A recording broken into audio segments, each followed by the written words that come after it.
ഇപ്പം ടെലഗ്രാമിൽ നമുക്ക് അനാവശ്യമായിട്ട് ആരെങ്കിലുമൊക്കെ മെസ്സേജ് ചെയ്യുകയാണെന്നുണ്ടെങ്കിൽ നമുക്ക് അവരെ ബ്ലോക്ക് ചെയ്യാവുന്നതാണ്. ഒരു വീഡിയോയിൽ നമ്മൾ നോക്കാൻ പോകുന്നത് ടെലഗ്രാമിൽ ഒരാളെ എങ്ങനെ നമുക്ക് ബ്ലോക്ക് ചെയ്യാം എന്നുള്ളതിനെ കുറിച്ചിട്ടാണ്. അതിന് വേണ്ടിയിട്ട് നമ്മൾ ചെയ്യേണ്ട കാര്യം എന്താ വെച്ചാൽ ടെലഗ്രാം ആപ്ലിക്കേഷൻ ഓപ്പൺ ചെയ്യുക. അതിനുശേഷം ഏത് കോൺടാക്റ്റ് ആണോ നമുക്ക് ബ്ലോക്ക് ചെയ്യേണ്ടത് ആ ഒരു കോൺടാക്റ്റ് സെലക്ട് ചെയ്യുക. ഇപ്പം ഒരു എക്സാമ്പിളിന് വേണ്ടിയിട്ട് ഞാൻ ഈ ഒരു കോൺടാക്റ്റ് സെലക്ട് ചെയ്തിരിക്കുകയാണ്. അതിനുശേഷം ചെയ്യേണ്ട കാര്യം എന്താ വെച്ചാൽ ഇവിടെ മുകളിൽ അവരുടെ പേരും കാര്യങ്ങളൊക്കെ കാണാൻ പറ്റും. അതിൽ ക്ലിക്ക് ചെയ്യുക. അതിൽ ക്ലിക്ക് ചെയ്യുകയാണെന്നുണ്ടെങ്കിൽ നമ്മൾ ഇതുപോലുള്ളൊരു പേജിലോട്ട് വരുന്നതായിരിക്കും. ഇവിടെ അവരുടെ ഇൻഫോർമേഷൻസ് കാണാൻ പറ്റും. അതിനുശേഷം ഇവിടെ മുകളിൽ 3 ഡോട്ട്സ് കാണാൻ പറ്റും. അതിൽ ക്ലിക്ക് ചെയ്യുക. അതിൽ ക്ലിക്ക് ചെയ്യുകയാണെന്നുണ്ടെങ്കിൽ ബ്ലോക്ക് യൂസർ എന്നുള്ള ഒരു ഓപ്ഷൻ ഉണ്ടാവും. അതിൽ ക്ലിക്ക് ചെയ്യുക. അതിൽ ക്ലിക്ക് ചെയ്താൽ ഇങ്ങനെ ഒരു പോപ്പപ്പ് മെസ്സേജ് വരുന്നതായിരിക്കും.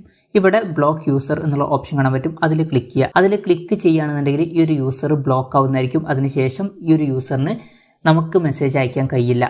ഇനി ഈ യൂസറിനെ അൺബ്ലോക്ക് ചെയ്യണം എന്നുണ്ടെങ്കിൽ നമ്മൾ ചെയ്യേണ്ട കാര്യം എന്താ വെച്ചാൽ നമ്മൾ സാധാരണ രീതിയിൽ ആ ഒരു കോൺടാക്റ്റ് ഓപ്പൺ ചെയ്യുമ്പോൾ ഇവിടെ താഴെ അൺബ്ലോക്ക് യൂസർ എന്നുള്ള ഓപ്ഷൻ കാണാൻ പറ്റും.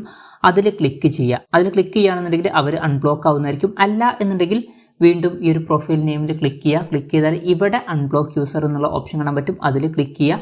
അതിൽ ക്ലിക്ക് ചെയ്യുകയാണെന്നുണ്ടെങ്കിൽ യൂസർ അൺബ്ലോക്ക് ആവുന്നതായിരിക്കും.